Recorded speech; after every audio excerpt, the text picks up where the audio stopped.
Bienvenue dans cet épisode numéro 12 dédié au design pattern observer ou observateur en français.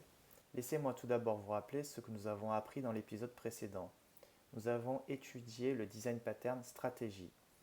Les design patterns se regroupent en trois catégories, les patterns de création, de structure et de comportement. Le design pattern stratégie est un pattern de comportement.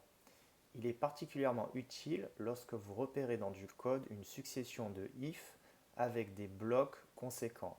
Dans ce cas, nous isolons ces blocs dans des classes individuelles et nous déroulons ainsi l'algorithme. L'usage du design pattern stratégie permet d'avoir un code plus lisible et davantage maintenable. Aujourd'hui, nous allons parler du design pattern observer ou observateur en français. Il consiste à modéliser une relation entre le sujet et l'observeur, une relation one-to-many. Cela signifie qu'il peut y avoir plusieurs liens entre le sujet et l'observateur. Autrement dit, cela veut dire qu'il y a plusieurs observateurs, mais qu'il y a un seul sujet. Lorsque le sujet change d'état, il notifie les observateurs. Ainsi, les observateurs vont pouvoir réaliser une action qui permet de tenir compte de cette modification. Chaque observateur peut avoir une tâche à réaliser qui est complètement différente et indépendante des autres observateurs.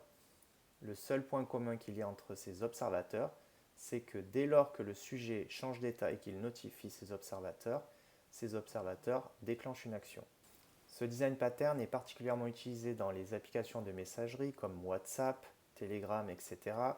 ou même sur des plateformes comme YouTube où dès lors que vous allez vous abonner à une chaîne et que cette chaîne va publier une information, une nouvelle vidéo, etc., vous allez être notifié de cette information en tant qu'observateur du sujet et le sujet, c'est cette chaîne en question. Dans le cas où vous utilisez une application WhatsApp, prenez un groupe de 5 personnes.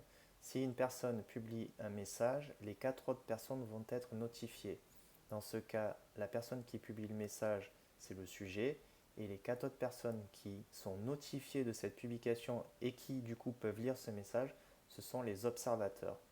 On voit bien que ce concept d'observateur est particulièrement utilisé dans les applications du quotidien. Néanmoins, dans le cas de l'observeur tel qu'il a été défini par le Gang of Four, donc ceux qui ont défini les design patterns, il y a un couplage entre le sujet et l'observeur. Regardons ce diagramme UML pour mieux comprendre. Ici, nous avons le sujet qui peut notifier plusieurs observeurs. Les observeurs sont définis à travers une interface et observeur 1, observeur 2, on pourra en avoir autant qu'on veut. Le sujet est donc lié à la liste des observeurs, donc il y a un couplage entre le sujet et la liste des observeurs. Nous allons voir plus loin en quoi on peut ne pas avoir ce couplage. Si on prend une implémentation, on voit ici qu'on a une liste d'observeurs, donc des channel observers, donc tout simplement c'est le cas où on est sur YouTube et qu'on a un channel qui publie des vidéos et qu'on a des observeurs qui veulent s'abonner ou être notifiés lorsqu'une vidéo est publiée. Donc ici, on a la possibilité d'enregistrer un observeur tel qu'on le voyait sur le diagramme, register, ou de le désabonner. On a la méthode de notification des observeurs, donc tout simplement cette méthode, elle va itérer sur la liste des observeurs et pour chacune, en fait, elle va appeler la méthode update pour que chaque observeur puisse réaliser l'action qu'ils sont censés faire lorsqu'ils sont notifiés par le sujet. C'est ce qu'on retrouve ici. Le sujet notifie et l'observeur update, donc il exécute une tâche spécifique. Donc ici, on a un point d'entrée main, on a instancié la classe actuelle, on a enregistré un premier observeur, j'ai mis des prénoms en fait, comme si c'était des personnes qui s'abonnaient à la chaîne, Laurent, Monica, Paula. Donc si on regarde ces observeurs, donc ces personnes, elles ont implémenté la méthode update et en fait, on a simplement affiché un message, Laurent a été notifié, même chose pour Monica, même chose pour Paula. Et donc, une fois qu'on a enregistré ces observeurs, on dit je publie la nouvelle vidéo. Donc, j'affiche un message que la vidéo a été publiée. Je pourrais réaliser une action spécifique à cette publication. Mais surtout, une fois que j'ai affiché ce message, je notifie mes observeurs pour que, suite à cette publication, ils puissent réagir en conséquence.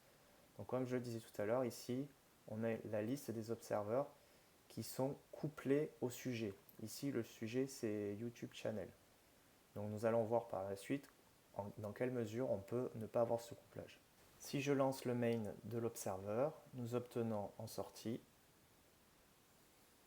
que la nouvelle vidéo a été publiée, que Laurent a été notifié, Monica a été notifiée, Paula a été notifiée. Cette notification entre le sujet et les observeurs sont au sein de la même application.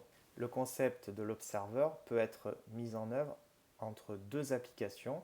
Je prendrai l'exemple de la queue où on a un message qui est émis par le publisher et qui est consommé par le subscriber. Ici, dans ce cas particulier, il n'y a qu'un seul subscriber.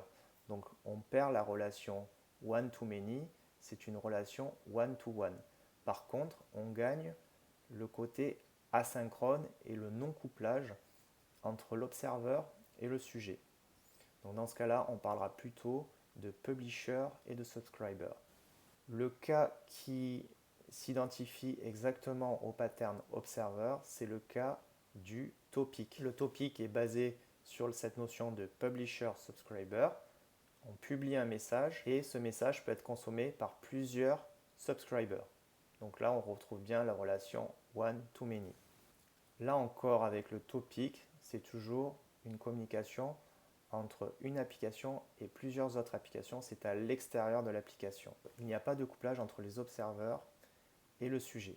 Au sein d'une même application, il est également possible de perdre ce couplage entre le sujet et l'observeur en utilisant ce qu'on appelle le publisher listener.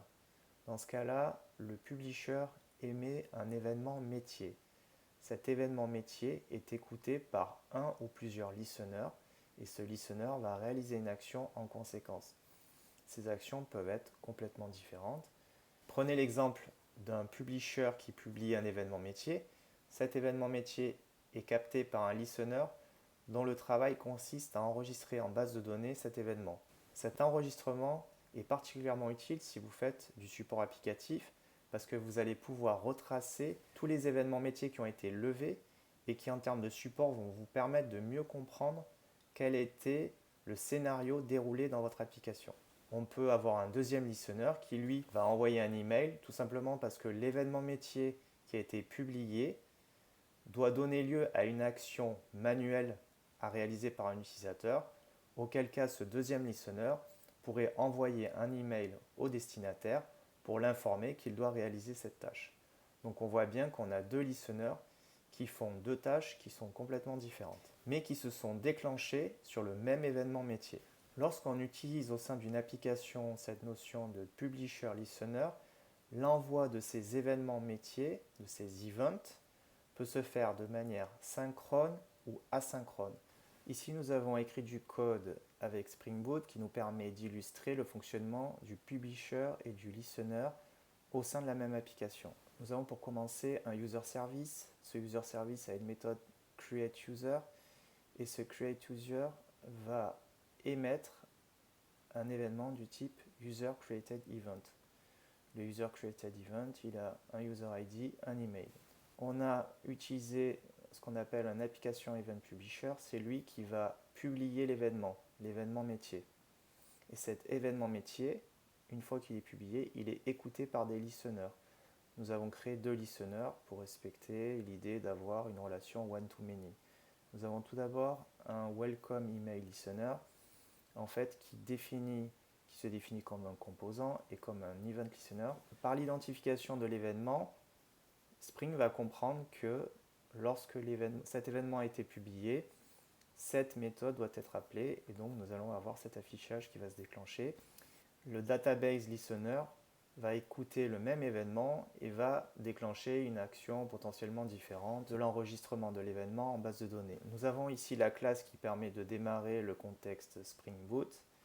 Ici, nous avons écrit un command line runner qui va se déclencher une fois que le contexte Spring Boot est chargé et qui va appeler le user service .createUser avec un email d'exemple.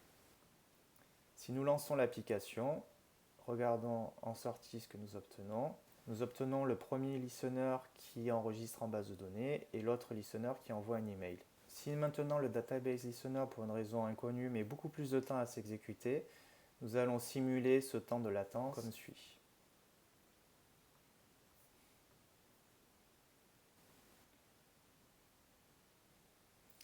Donc nous voyons que le message long processing est resté affiché, puis on a pu avoir l'enregistrement de l'email en base de données et l'envoi de l'email. Donc en fait, le fait qu'on ait fait un slip ici a empêché que l'autre listener soit appelé. C'est pour ça que tout à l'heure je parlais de notion de synchrone, c'est-à-dire que c'est le même thread qui va appeler ces différentes méthodes handle user created dans chaque listener déclaré. Donc c'est pourquoi il est possible d'utiliser une annotation qui va nous permettre d'avoir un fonctionnement asynchrone, ce qui est beaucoup plus intéressant puisqu'on ne veut pas créer un couplage entre ces listeners. C'est-à-dire que si un listener met beaucoup de temps à traiter ce qu'il doit faire, il ne faut pas que ça bloque les autres listeners. Pour ce, il faut simplement déclarer ici A5. Donc dans tous les listeners, on met A5 pour asynchrone. Et dans le démarrage de l'application, même chose, enable A5. Et là, si je redémarre, je me rends compte que les listeners vont pouvoir être exécutés indépendamment, que chaque listener soit long ou pas. Je vais me rendre compte que chaque listener s'exécute indépendamment. Donc là, on avait bien un long processing, mais ça n'a pas empêché les autres listeners de s'exécuter. En résumé, si nous regardons les différents types d'observeurs, donc nous avons le subject observer qui s'effectue au sein de la même application avec une cardinalité de 1n qui se fait de façon synchrone avec un couplage puisque le sujet a la liste des observeurs définis dans sa propre classe.